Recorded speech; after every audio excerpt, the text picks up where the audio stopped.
Boy, we've got a good one for you today as far as engine builds go.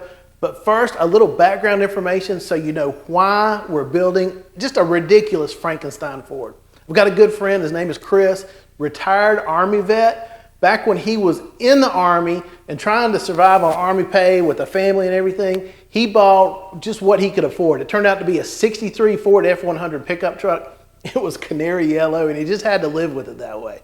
But now he's out. He's still working in public service protecting people, but he's retired military, and he and his son are rebuilding this truck. They've already painted it a beautiful shade of blue. I don't know what even you describe it, but check it out for yourself.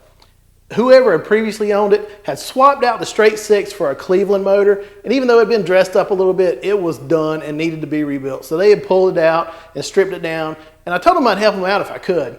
Brought the block over. The Cleveland block was finished. It could not be bored out anymore without being sleeved. So we said, heck, if we're going to do something, we might as well overdo it. So we're building an engine combo that really isn't done anymore, a Clevor Ford. And it mixes the best of both worlds when it comes to the Cleveland with its polyangle valve heads that really breathe great. Talk about the old Boss 302. And the more modern Windsor with a chance to stroke it for more cubic inches, better oiling, better cooling, better part support, the list goes on and on. But it's not exactly the easiest build in the world, so check this out. Let us know what you think. Think if this has any advantages over just a straight up Windsor. Maybe a little more boring, but at least it's easy to buy the parts that you need. So check it out. Let us know what you think in the comments. If you like this video, hey, please like and subscribe. Maybe even consider buying a shirt that make you cooler. Anyhow, I hope you enjoy it. Let us know what you think. I would love to be able to follow up, hopefully, fingers crossed in the future, showing this engine in the truck and actually letting you see it run. Hang on.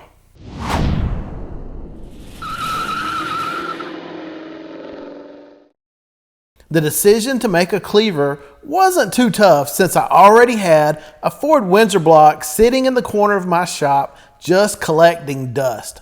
I had used it for mock-ups and how-to engine stories, but it hadn't been touched in years.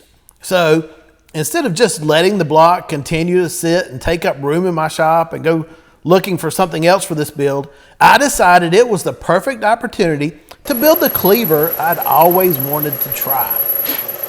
Now the benefit of the Clevor setup is you get the best of both worlds.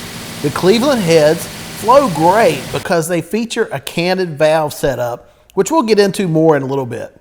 Meanwhile, the Windsor's taller 9.5-inch deck height versus the shorter 9.2 deck from the Cleveland means you can get more stroke with a longer connecting rod in the block. Plus, the oil gallery setup is just better on the Windsor too. This particular block is an iron Ford Motorsports casting that had originally come out of a crate motor for oval track racing.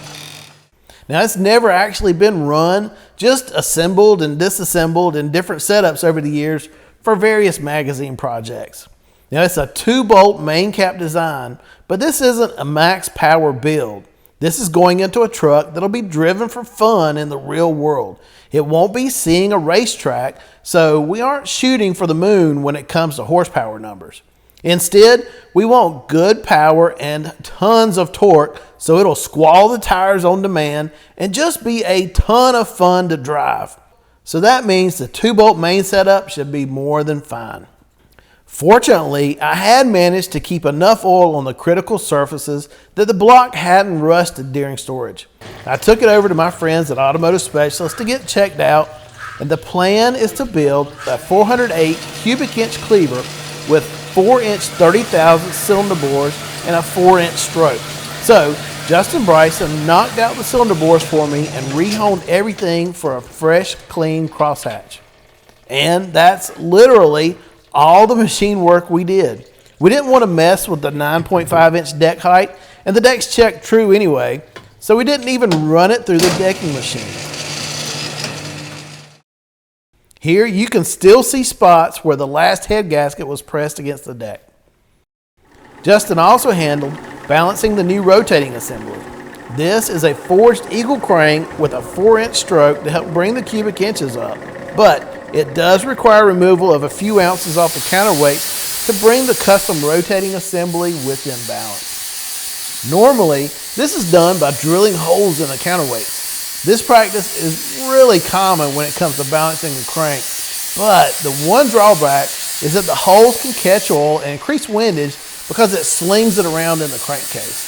So race engine builders, especially those around stock car racing where horsepower is typically so limited by the rules, will instead grind the ends of the counterweights like this to get the crank balanced. Of course, this turns it into a really labor and time intensive project because you can only grind a little bit and then you have to go back and recheck the balance on the balance machine and do it over and over again until you finally sneak up on the target.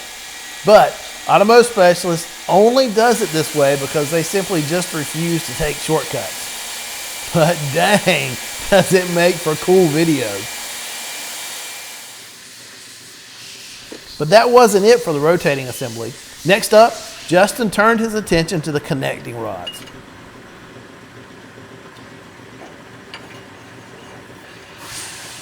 So this is a perfect example why, even if you do your own assembly, it always pays to work with an engine builder.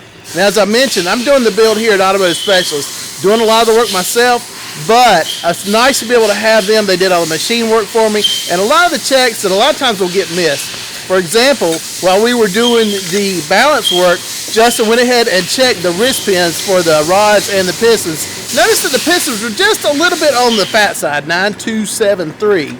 And so we're going through and honing out the rods, making sure everything is exactly the way it needs to be.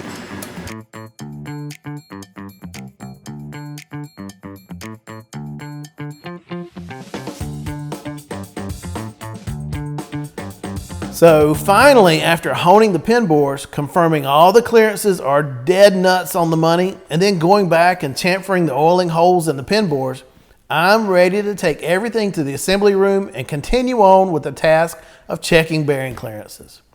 And you Ford guys will probably be familiar with this, but while the block was still bare, I also took a moment to make sure the camshaft fit in the cam bores with no tightness or other issues.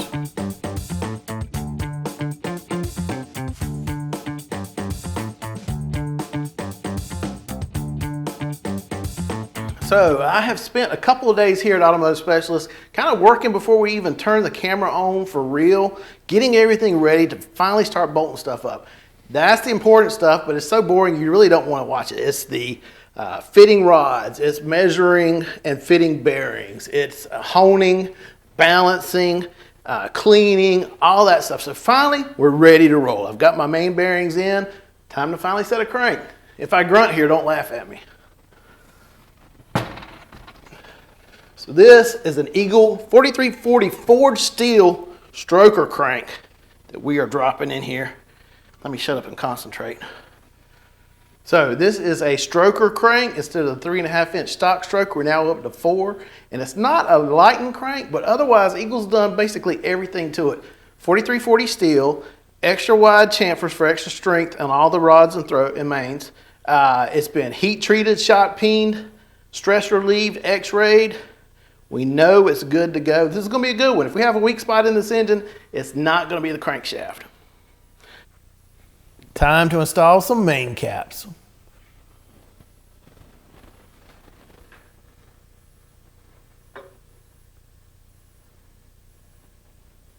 You'll notice I don't have the main seal in yet. It's still coming, so since it's a Ford, it's all one piece. We can add it later. No big deal. Now you'll notice that this is a 2-bolt main block. Usually blocks that we do on the Horsepower Monster are all 4-bolt mains, but this is a Ford Racing or a Ford Performance block that I had on hand that was sitting in the shop, like I mentioned, available to do this build with and didn't cost us anything. So as long as I'm not over 600 horsepower or so, we should be fine, no problem for long-term power. One thing is that since there are no dowel pins, there's only registers that locate the caps. I like to run one bolt down, set the second bolt in, make sure it threads in so it's centered. I've got this side in the register, this side's sitting out since it's tight. And just pop it with a dead blow to set it in place. Do not try to pull it down with the bolts or else you could damage something. And we're good. Now one thing you'll notice is that I'm skipping the center main cap. Unlike Chevrolets where we have the thrust bearing on the back, Ford's put their thrust bearing on number 3 main. So what I'm going to do is have all 4 caps, except for the center cap, bolted down. I'll verify thrust is good there. Then I'll set my thrust bearing, set it, pull it forward, lock it down, and I'll know I'm good.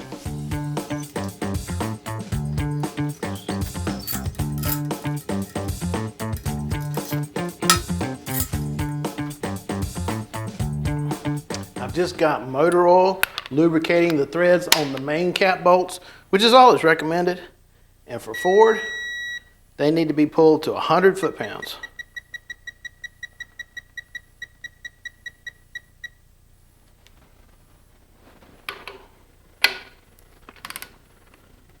So I'll pull them all just to make sure they're good and seated, then I'll torque it.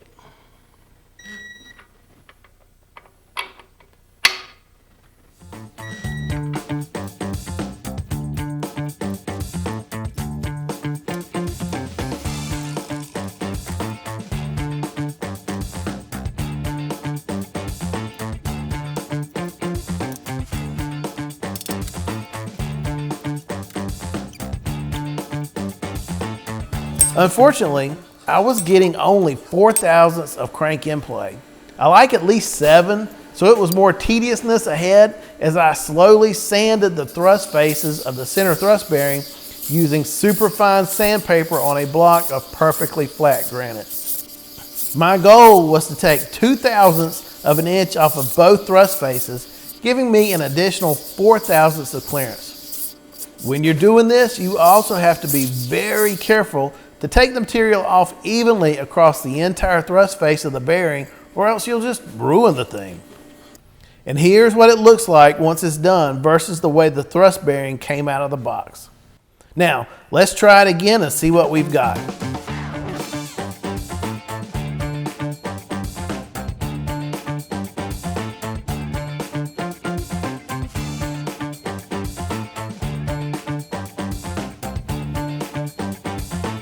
$8,000ths, we are good to go. To finish off the rotating assembly, we're using a set of forged Eagle connecting rods to go with the Eagle crank. These high-strength H-beam rods measure out at 6 1/4 inches from the center of the pin to the center of the rod end, which is about all the length we can cram in a 9 1/2 inch deck block. The pistons are off-the-shelf forgings from JE.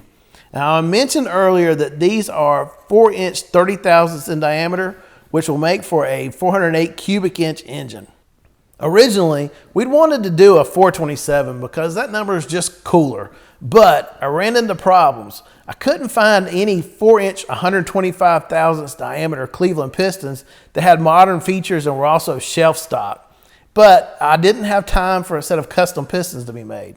So we're sticking with these and 19 fewer cubic inches, but it also helps keep the cost down.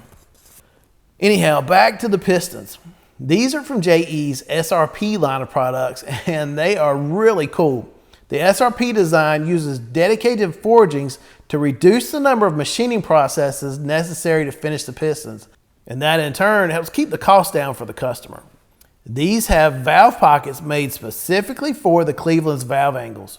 A Windsor head has an inline valve arrangement, so you can't use Windsor pistons in a Clevor build unless you don't mind banging pistons into valves, and nobody wants that. Also, they have a 16 cc dish to help keep the compression down. Now, seeing that it's going into a heavy all-steel pickup truck, the compression is just a tad on the low side at 9.71 to 1. But that's going to keep it nice and safe for cruising on hot days and operating under load. Heck, the owner can potentially even use this truck to tow a trailer and bring home more projects if he wants. The pin locks for these are spiral locks, which, to be honest, I've always hated, but that's just a personal thing. And finally, and I mean finally, I'm actually getting okay, or at least moderately competent at getting these stupid things installed.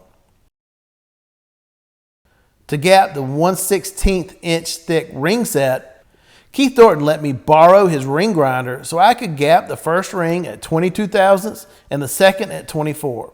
But this right here might have ruined me. I usually grind rings with a cheap old school hand grinder, and it takes forever.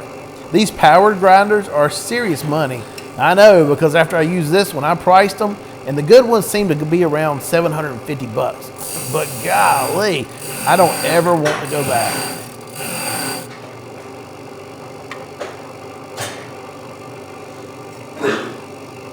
Anyhow, once the rings are ground and installed on the pistons, the entire assembly is ready to be installed in the block. The ARP rod bolts, by the way, were torqued to 75 foot-pounds to get the 7/1000ths of an inch of rod bolt stretch we needed.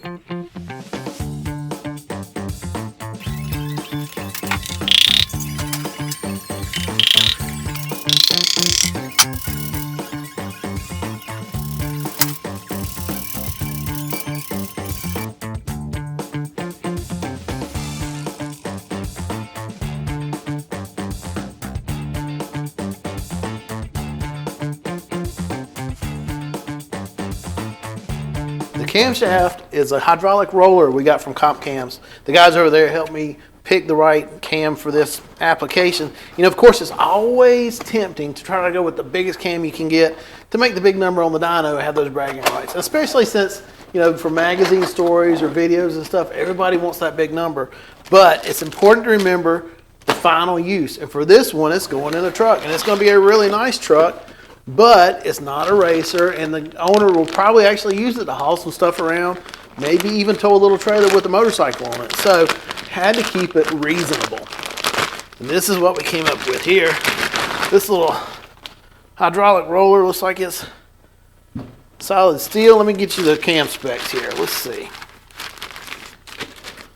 So again, this is going to be a real world use truck. We needed lots of torque. Didn't worry about that high RPM operation because that's not where this vehicle is going to be operating. So we came up with duration at 50 is 231 for the intakes and 239 degrees for the exhaust. Load lift is 372 thousandths. I'll work out the net lift with the rocker arms here in a minute. And on a 100 degree lobe separation. So that's what we got. Let's lube it up and stab it in. Another thing worth mentioning is the engine will be mated to an automatic transmission. So that's a consideration when it comes to cam choice. To make it livable driving around town with a reasonable torque converter, the duration did need to be limited. That's also a reason for the smaller size. Once the cam is in place and everything bolted up, a quick check with the degree wheel confirms that the camshaft is opening and closing the valves exactly when it should be. The pistons, by the way, are extending about 2/1000ths out of the top of the hole at top dead center. With the engine upside down, we can bolt down the oil pan. I like using Mildon whenever I can because I've had good success with their products. Maybe it's just me, but some oil pan manufacturers I've used, I've had repeated issues with the pickup actually fitting well with the pan. But that's never been a problem for me with Mildon. So I started off with a one-piece oil pan gasket from Fel Pro just to eliminate the chances of an oil leak down the road. The pan is a front sup unit, as you can tell from the location of the pickup. But the hard turn the tubing for the pickup had to make right out of the pump made it tough to get a bolt through the top hole. To fix this, I just used a stud to make it work, but you may need to slot the hole a bit. Anyhow, here's a look at the oil pan. It's an open pan with a capacity of 8 quarts, not counting the oil filter. Of course, Mildon does offer a pretty cool windows tray setup that works for this pan, but it attaches to studs on the main caps and not the pan itself. That means it requires main studs to get it bolted down. Now, I wanted to use this windows tray setup, but if you remember, the only machining process we did was to open up the cylinder bores. You can't just swap out main caps for studs without reline honing the main bores. Well, I guess you can if you want to, but honestly you never should because the different way the studs load the block could cause the main bores to warp and you need to rehone just to make sure everything is good. Anyway, I wasn't able to use the windows tray like I wanted. Both the aluminum front cover and the harmonic damper are Ford products that originally came on the circle track oriented crate motor. The water pump, however, is new. It's also a Mildon unit just like the oil pan. It works just as well as an OEM or an Edelbrock, but it comes in at almost half the price. Okay, since the whole point of this build is being able to put Cleveland heads on Windsor block to get the best of both, I thought it might be worth taking just a minute to talk about what we're trying to achieve here. This is a stock head off of a Cleveland. It's a what's called a 2V head because it came off of a 2-barrel carburetor motor. And this is an old, it's a race Windsor head for the old Pro Cup series that we just grabbed out of the shop here at Almost Specialist, so we can talk about the differences. The big deal here is that the 2V head, or all the Cleveland heads, have polyangle valves right here, okay? So they're different angles, and the whole point is that the valves open into the chamber for better airflow. The Windsor head is not. I don't have any valves in here so you can really see, but if you can see, all of these would be nice little soldiers all in a line, everything straight and evenly spaced. But the problem is, this is old technology. The 4-valve heads have bigger ports and bigger valves than the 2V heads, but you can't hog out the intake ports to make them bigger on these heads to make them work. Plus, you got these open chambers that are bad for combustion and flame speed and everything like that. The Windsor head is much more modern, better chambers and everything, but they just don't breathe like a Cleveland would. So, here's what we're going to do. This bad boy is the best of both worlds. This is TrickFlow's Cleveland head that is made to kind of fit on and work with Windsor blocks and stuff pretty easily. So, as you can see, we've got the modern chamber, but we still have polyangle valves. So we got that better airflow with modern ports. Everything here is CNC-cut. We've got 225 cc intakes. I think it's like 115 cc exhaust. Nice big valves, CNC chambers. Everything is modern and nice, exactly like it should be. Plus, here's another trick. The exhausts are raised up an extra 100 thousandths besides being this nice D shape. So what that does is it increases the radius of the short turn, so you get much better exhaust flow with these heads. So, excited about being able to put these on. Plus, another cool feature is these come already assembled, ready to rock and roll. Actually got titanium valve retainers, nice springs and everything. Can handle 650 thousandths of an inch of lift, ready to go. Now, you might say, hey, I could just rebuild this and use it, but the problem is, Jeff Storton at Automotive Specialist says the labor just to bring this up to spec, to put in hardened seats and new valve guides and everything, not even counting valves and springs and retainers and locks, is going to be about $1,200 worth in labor. And new heads, aluminum, CNC cut, right now is going for about $1,500. So this obviously is the way to go on such an engine build. These are going to be fun. And now we're ready to move on to the fun part.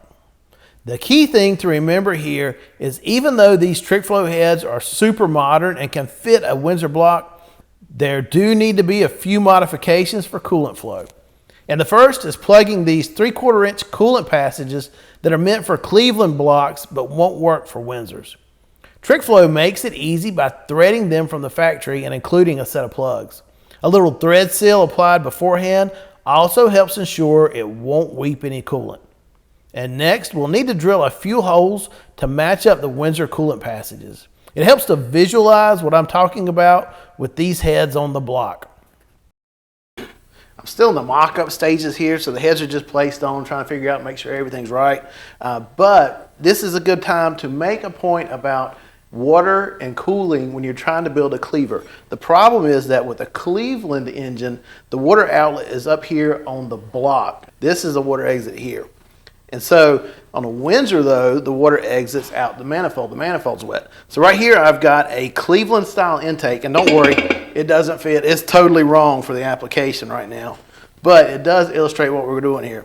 If you're using a Cleveland style intake, maybe you've got some intake adapters or something like that, what you need to do is, and TrickFlow has done a good job, they've already dimpled the heads.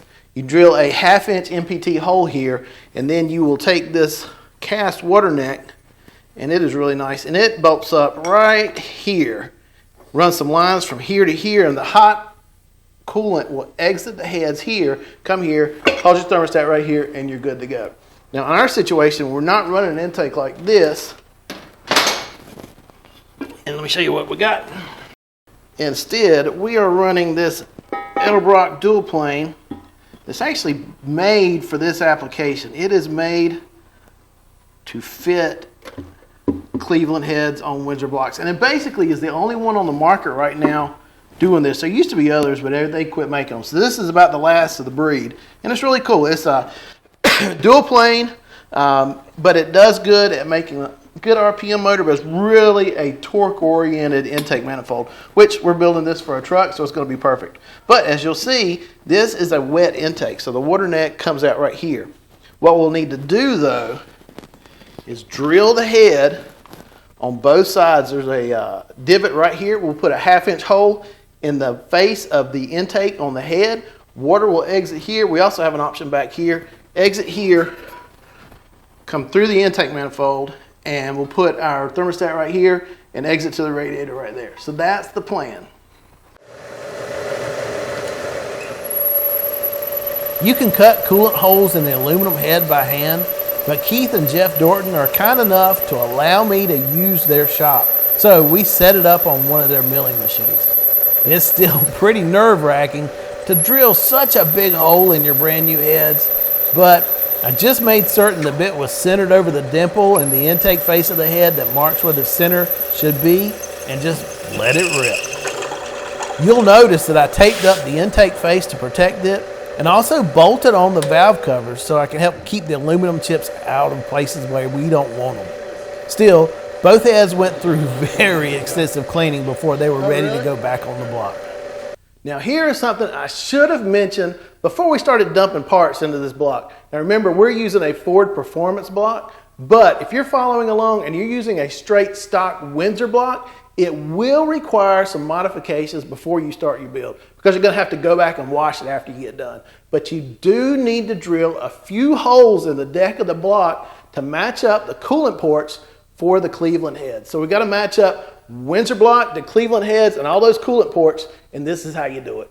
Now this is a shot of a stock 351 Windsor block just for reference. Notice the 5 head bolt holes along the bottom of the deck of the block. There are coolant ports just above each of these head bolt holes. Now for comparison, here's a shot of the deck of a Cleveland block. Notice that the coolant holes are now beside the head bolt holes instead of above them. So obviously, we would need to drill holes in the deck of the Windsor block at these locations in order to get the coolant passages to match up between the block and the TrickFlow cylinder heads. TrickFlow recommends 3/16 inch diameter holes. And it's easy to mark their locations by laying the correct head gasket in position. By the way, TrickFlow has all the part numbers for that. And mark the coolant holes in the positions where you find them on the gasket.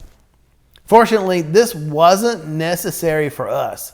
This is what the deck of the Ford Performance block that we're using looks like. It has coolant holes in both locations, above and beside the head bolt holes, so we didn't have to do anything. Just drop the correct head gaskets that TrickFlow recommended to us in place, and we were ready to rock. But first, I need to get the roller lifters in their bores. These tie bar lifters are from Comp Cams. They have a large band in the body, which you can see, which helps ensure the hydraulic lifters are always supplied with oil from the lifter galleries, even when using high lift cams. To secure the heads, we're using a set of 1/2 inch high strength head bolts from ARP.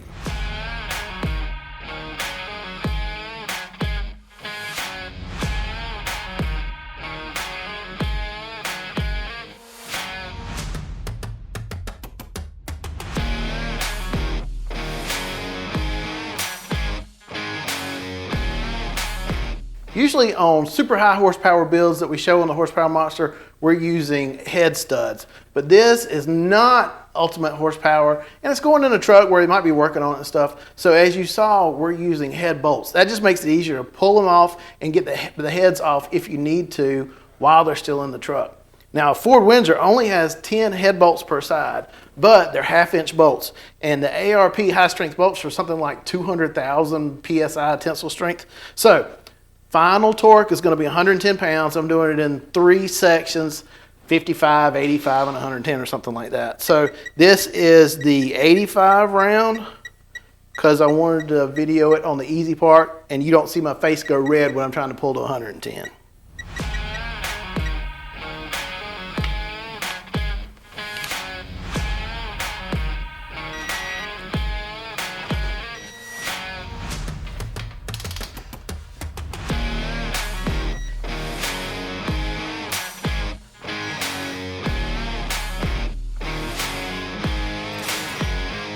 From this angle, you can really see the canted valve setup of the Cleveland heads.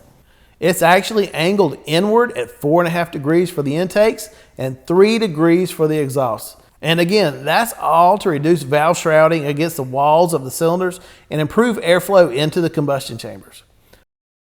Thankfully, TrickFlow includes correct pushrod guide plates and rocker studs for these unique cylinder heads. Because the exhaust valves are pushed down closer to the exhaust side of the cylinder head, this setup does require different length push rods. For this combo, we ended up with 5/16 inch diameter, 80 thousandths wall thickness push rods, and they are 8 inches 300 thousandths for the intakes and a little bit longer at 8 inch 400 thousandths for the exhaust.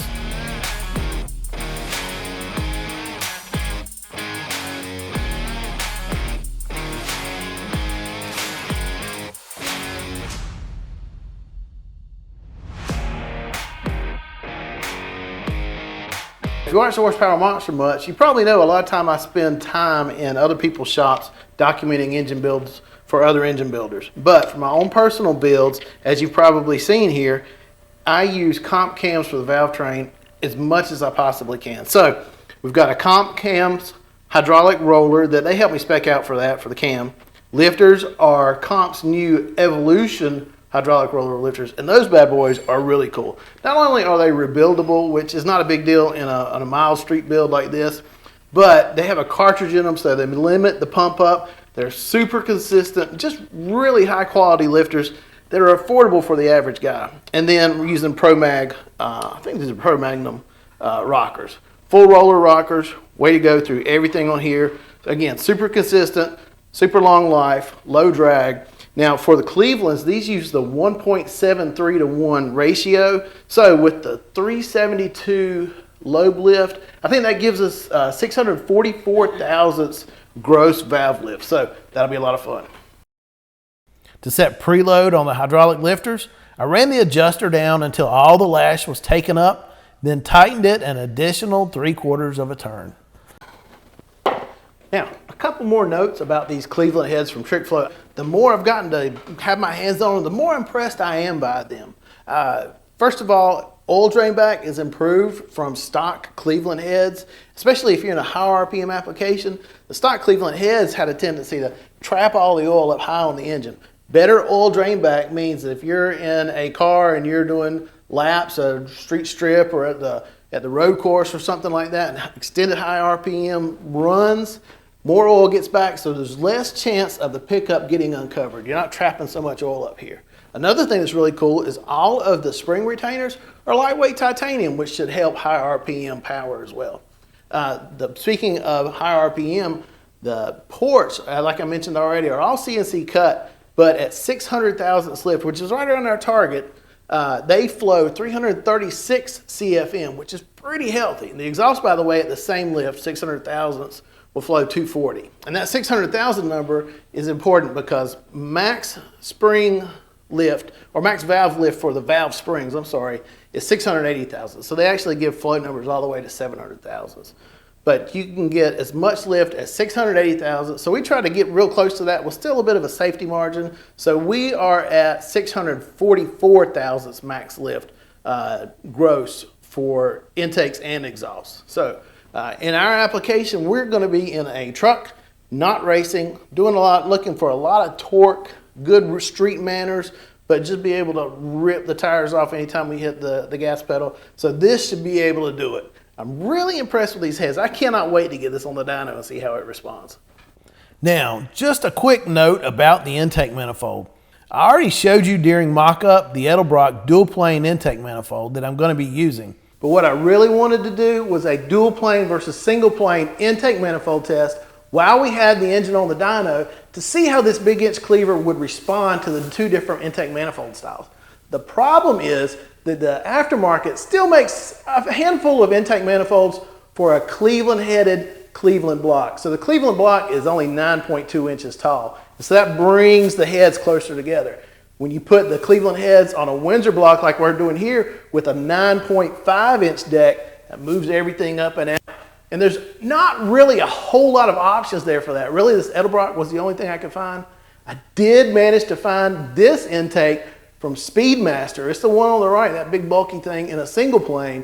And when I saw it and it said it was for what we were doing, I ordered it up right away. Unfortunately, there was problems.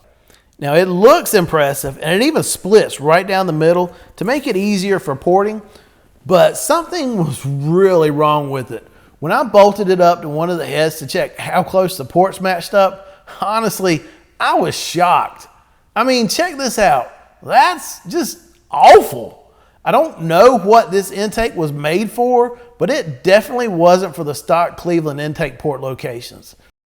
So you can see just how terribly the runner for the intake manifold and the port for the cylinder head matched up. There was no amount of grinding that was going to work without guaranteeing you were going to hit water. So I just sent the Speedmaster intake back, sent it on its way, canceled our plans for the intake manifold shootout while we had it on the dyno, and just got back to work with the Edelbrock dual plane. On the other hand, the Edelbrock dual plane intake fit perfect, but it does need to be modified for coolant passages just like the TrickFlow heads.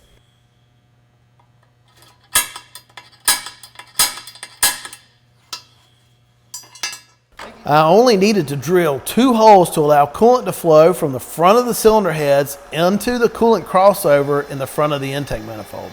The easiest way to find the perfect spot to drill the 2 1/2-inch holes is to lay the intake gaskets in place and mark where their holes go. And just like the heads, we cut the holes in the intake on a milling machine, although you definitely can do it by hand.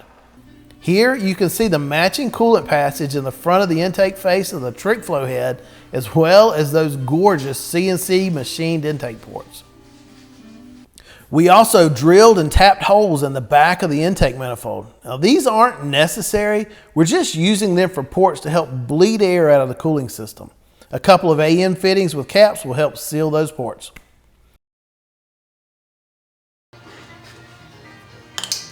There is no EFI intake manifold for this setup, but that's okay.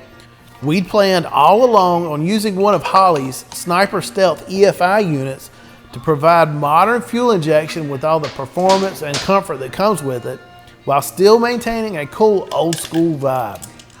Like all EFI systems, the ECU does require a wideband O2 sensor on the exhaust. Keith Thornton welds in a bung on the far end of the collector, but if you don't have access to a welder, Holley does include a clamp-on oxygen sensor kit. It looks like we're about ready to start burning fuel.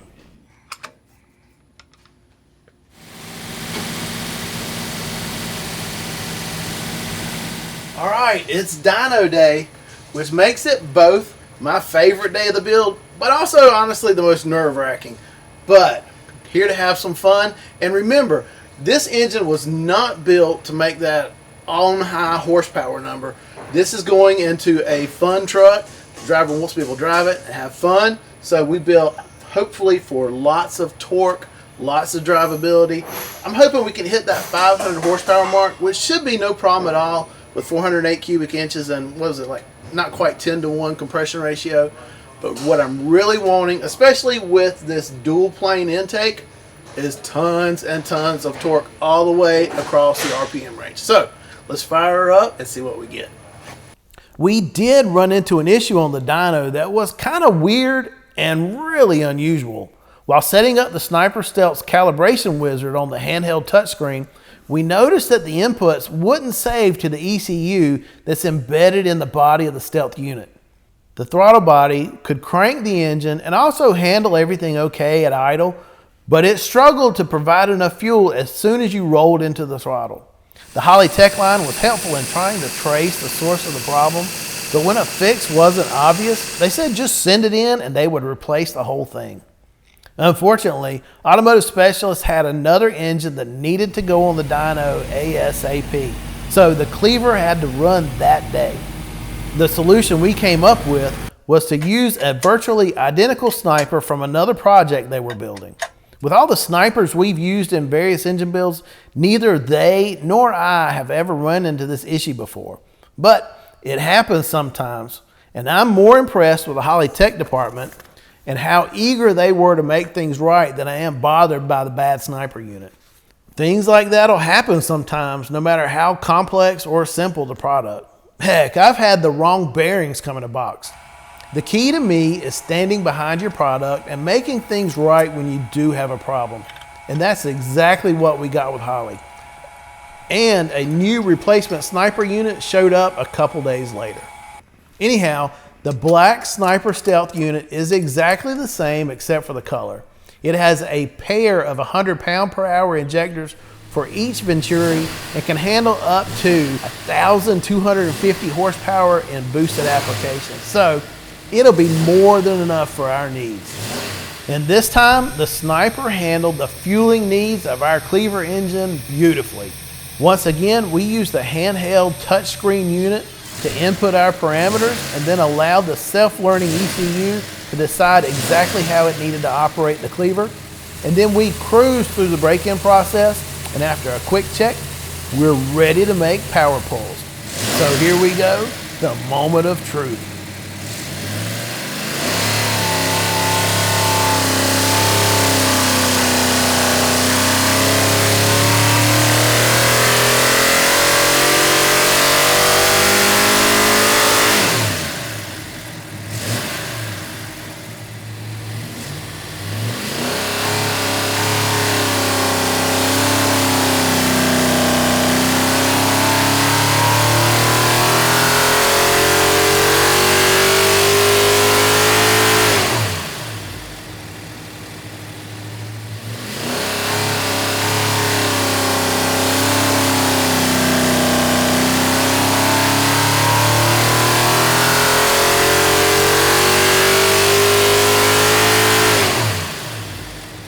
An engine dyno controls the RPM ramp rate, so it can be damaging to a high torque engine to begin the pull too low. That's why we didn't start the dyno run until 4,000 RPM. But still, the Clevor combo makes a great option for a truck like this that it'll be going into.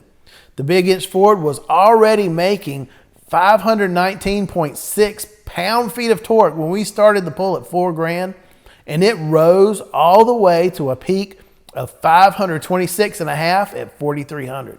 But best of all, that torque curve barely dropped at all. I mean, we're still making an awesome 463 foot-pounds at 6,200 RPM. Now, if you know me, you know I'm a big fan of torque. It's torque that lets you squall the tires when you punch the throttle and pins you in the back of the seat. And this torque curve is the stuff dreams are made of. And the horsepower isn't bad either. We're talking 546.6 by the time we pulled the handle at 6,200 RPM. It was still rising, but really starting to level off. And Jeff Dorton and I both thought that was pretty much it. 550 or so was about the best it would do with the dual plane intake and the smaller camshaft we're using. And we'll gladly take it. Now, of course, if you're running a manual transmission, you could probably get away with a bigger cam and squeeze a few more horses out of that, but that's up to you. Either way, the sounds this engine made was just plain awesome. So once again, thanks for watching. Let us know in the comments what you think of the Clevor combo, or if you prefer just keeping things simple with a straight up Windsor build. Give this video a like if you don't mind, and we'll be back soon with another great engine build. Thanks again.